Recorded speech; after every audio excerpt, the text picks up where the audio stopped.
Liberal Democrat, Sir Vince Cable, very distinguished former leader, key part of the coalition in the coalition years when we were for 5 years on the same side most of the time.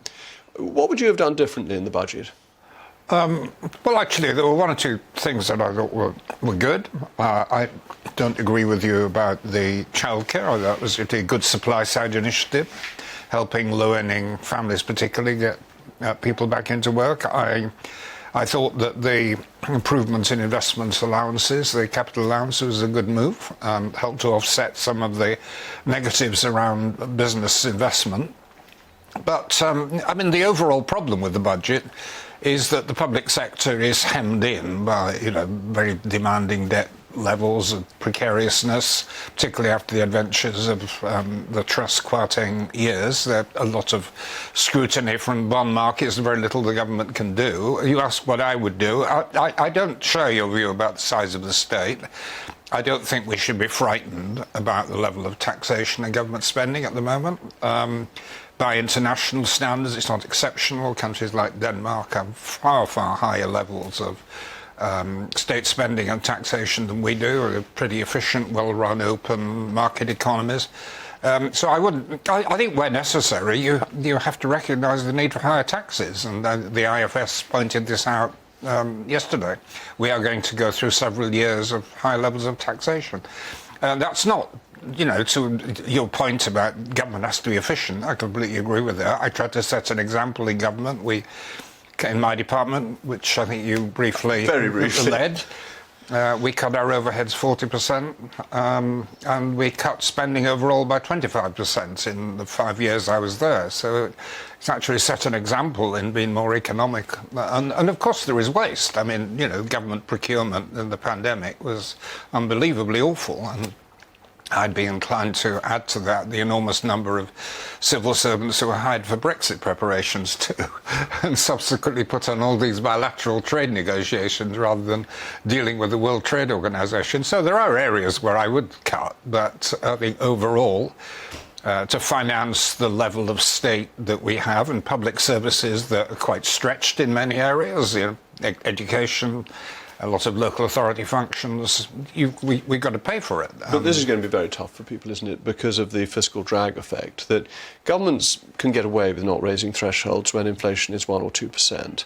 But when it's up to 10%, that is going to make a real and noticeable effect on people's standard of living. I do agree with you. Certainly at the lower end of the scale, in fact, one of the things we did in the coalition, if you remember, was even under very difficult circumstances, it was one of the best things we kept lifting the threshold, and that was absolutely the right priority. It was keeping low earners out of tax. If you're at the bottom end of the income scale, these are the people with the highest marginal rate of tax, because there's a combination of taxation and the tapering of benefits. So, yeah, we do have a responsibility there. And that hits them quite quickly, but then they need to be given benefits to make up for it. So you get an additional cost of administrating the benefits that you're giving because you're taking extra tax from people who are actually low earners. Well, actually, I think the universal credit system, although one can argue that it's defective in all kind of ways, and in my view, not particularly generous, and the restrictions on numbers of children, seem to me quite wrong. But it's a much more efficient system, and I disagree with the IDS on an awful lot of things, but I think it deserves some credit for bringing in a much simpler system of benefit. I think it combines 6 or 7 of the leading benefits.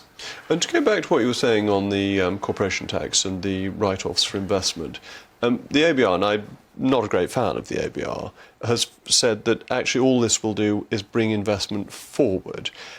Do you think, as I do, it's actually better to keep low rates and not have so many write-offs rather than to complicate the tax system with ways of getting back the tax? Well, low rates were one of the key mantras of George Osborne when we were in the coalition. I think the evidence suggests that it didn't actually have the effect we'd hoped on attracting new investment. Something that was more targeted, whether the super deduction or the capital allowances is a better way of doing that. As you say, it's a temporary measure, but of course it could be rolled over. I mean, the problem that we're trying to deal with, and, we agree, I think, is the desperate need for more private investment, business investment. What is holding it back, I mean, isn't just tax rates. I mean, you've got higher cost of capital because of rising interest rates, weak demand. I would argue the Brexit effect was very substantial. So there's a combination of things holding back private investment. But we've had a productivity problem for about 30 years now, and nobody seems to work out what's causing it. And if you can't work out what's causing it, it's very hard to find a solution to it. Well, I was lecturing students in economics 50 years ago, and we were worrying about the productivity problem then. And that generation's solution was, well, you join the European Union because you then get more competition and economies of scale and so on. And well, enough said about that. But you're right. We need. What is the underlying problem? There is a labour productivity issue, but I think it's much less. I mean, certainly in the last 20 years, you've now got very flexible labour markets we didn't have before. And to what extent do you think it is that relatively low-cost immigration has stopped companies investing, and that's made it too easy for companies just to increase output by taking on cheap labour rather than investing in new machinery? Well, there was probably an element of that, but actually, I think most of the immigration which we had before the change in the regime was in areas which were actually complementary to things happening in the economy. Things like agricultural workers, hospitality sector that were never going to, you can't automate anyway. I mean, the nature of those services industries is that they are very labour intensive, relatively low wage. So there is an element of substitution between capital investments and labour, but not a great deal.